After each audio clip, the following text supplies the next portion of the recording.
goddamn piece of shit. Open it.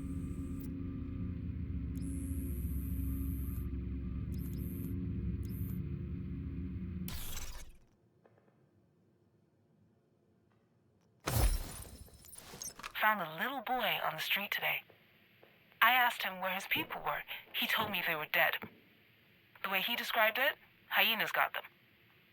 They left the kid alive because they thought it would be funnier to watch him starve to death on his own. Fuck that. I don't care how many eyes they've got on me right now. I'm going to spoil their fun. Going to take him to the theater and make them take him in because he's got nowhere else to go. And he can't stay with me. He's just sitting in the street now, looking at me like he's not sure if I'm real. If the hyenas mess with me while I'm taking this boy home, they're gonna find out just how real I am.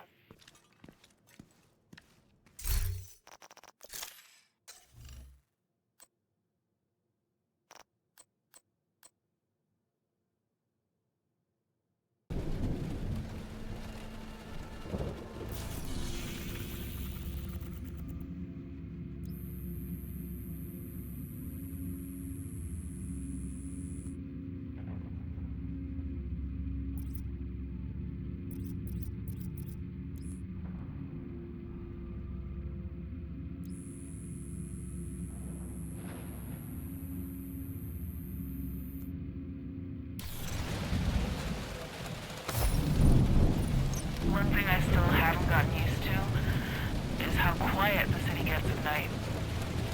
I keep on waiting for sirens, for cars, for all the noises we used to take for granted.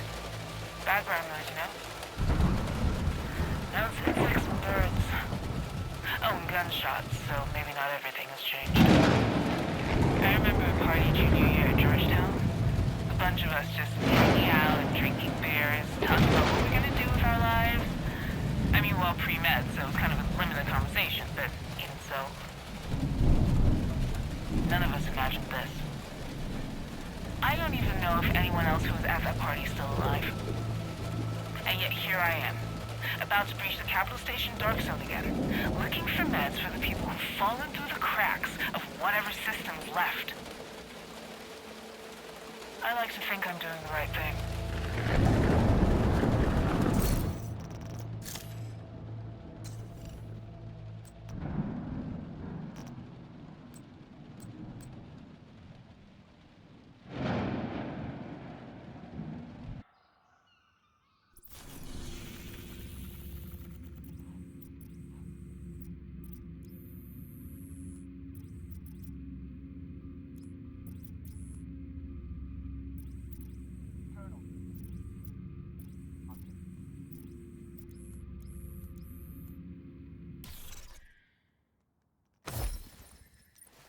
Sarah camp was hell. It was overcrowded. It was filthy. It was undersupplied.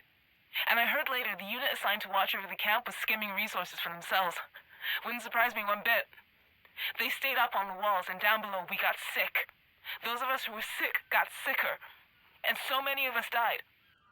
I wasn't sick when I got to the camp. That changed soon enough. I'm one of the rare ones, though. I survived green poison. It was close. I almost didn't. But thanks to some good people who took care of me when I was at my worst, I made it through. They're all gone, though. Every last one of them. I tell you their names, but what's the point? They're gone.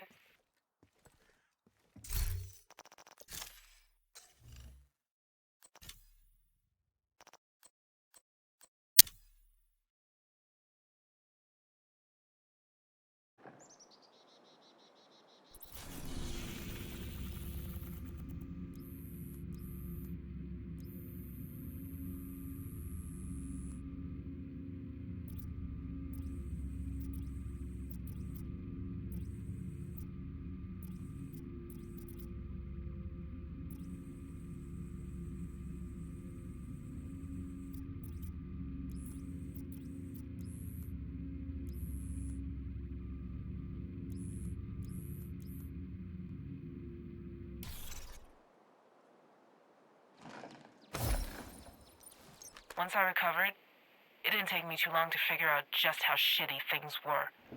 How little those guards cared about the lives of the people they were supposedly guarding. It was pretty clear that they weren't keeping other people out. They were keeping us in. Me, I like going where I'm not supposed to. Tell me to stay, I'll be gone in a heartbeat. And when I figured out they wanted me to stay in that hellhole, even though I'd recovered, I figured it was time to move on. I found a way out, and I took it. It took something else, too. A purpose. I'd seen too many people with nobody taking care of them. Too many people with no meds, no blankets, and no clean water. I was going to get those things for them. It didn't matter that no one else cared. I did.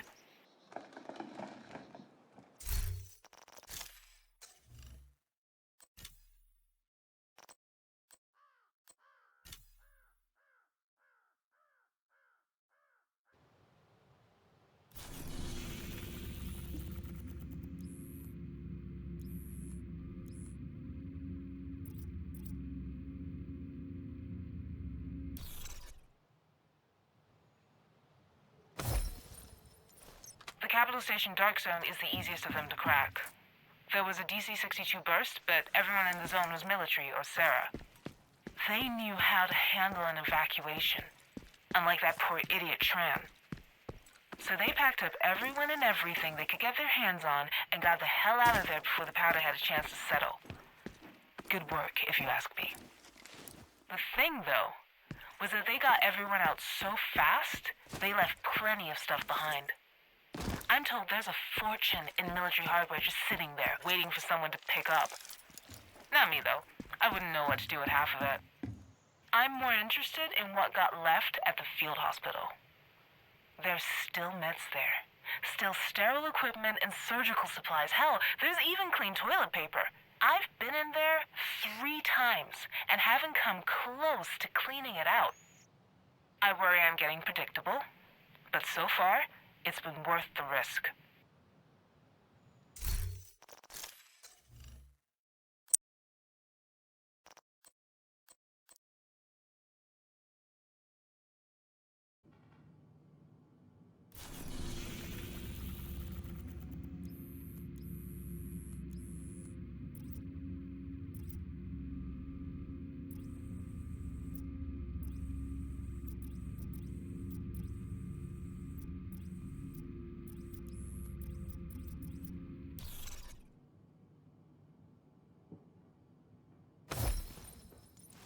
Went back to the camp today for the first time. It's a dark zone now, abandoned and locked off, and there's rumors that it's haunted. Hard to believe that in the world we're living in now, people still have time to be troubled by made-up things like ghosts. Getting into the camp wasn't that hard. Someone had put in overtime cleaning it up from my days there. You'd never know thousands of people had died. It's not to say it was clean, just that there was no evidence of what had gone before. It just looked like a regular old supply dump, abandoned to the rats. There was a little bit I could use, so I took it. But the whole time I was there, I kept waiting for it to hit me, and it never did. It's like that piece of my past is walled off now. There's too much to do now that I can't afford to think about then. Shit, got DC-62 on my shoes. They'll have to come off. Not the first time, though. Won't be the last.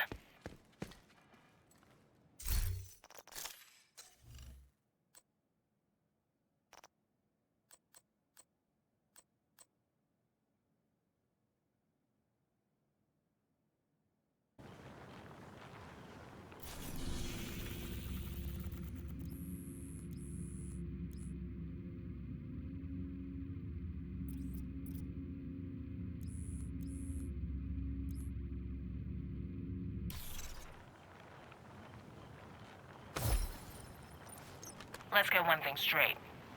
I got kicked out of Georgetown. The neighborhood, not the school, was running a 3.93 as a pre-med major, thank you very much, under bullshit pretenses. It was when I decided that maybe I could do some good with whatever training I had out in the real world, is when I got into trouble. You see, they'd built a wall around G-Town to try to keep infected people out, But that worked about as well as you'd think. There was always someone's cousin who had to be let in, or somebody's co-worker, and before you knew it, we had our own cases of green poison. That's where Victor Tran came in. Professor Tran was a big deal in neighborhood politics, and it didn't take much for him to convince people that the right thing to do was evict the patients and spray the neighborhood. It would make all of them safe, he promised. Now, I knew this was bullshit. They hadn't had any time to run tests on this DC-62 stuff he was talking about, and I said so, loudly. And that's when Victor Tran lied.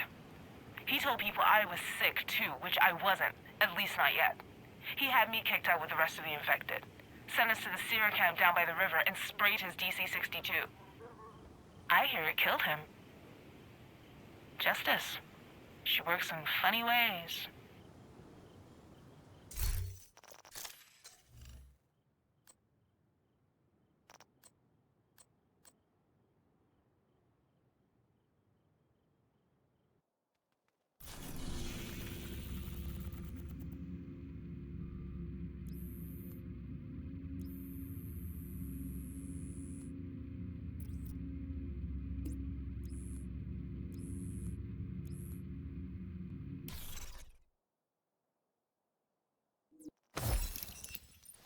There was a family I found hiding out in an apartment off DuPont Circle. The father nearly shot me, but he was shaking so badly from the disease he couldn't hold the gun straight. His wife and his daughter weren't showing symptoms yet, but it was just a matter of time the way things were going. Got the father meds that made his passing easier, sat with them until he was gone, got them fresh water, and by some miracle, when they didn't get sick, I left them with a stash of meds and a way to get hold of me if they needed me. I could tell that story about 20 different families around the city, and all those stories would be true. I'm not bragging. I'm asking you what you're doing to make a difference. And if you're just surviving, to think about doing a little more than that.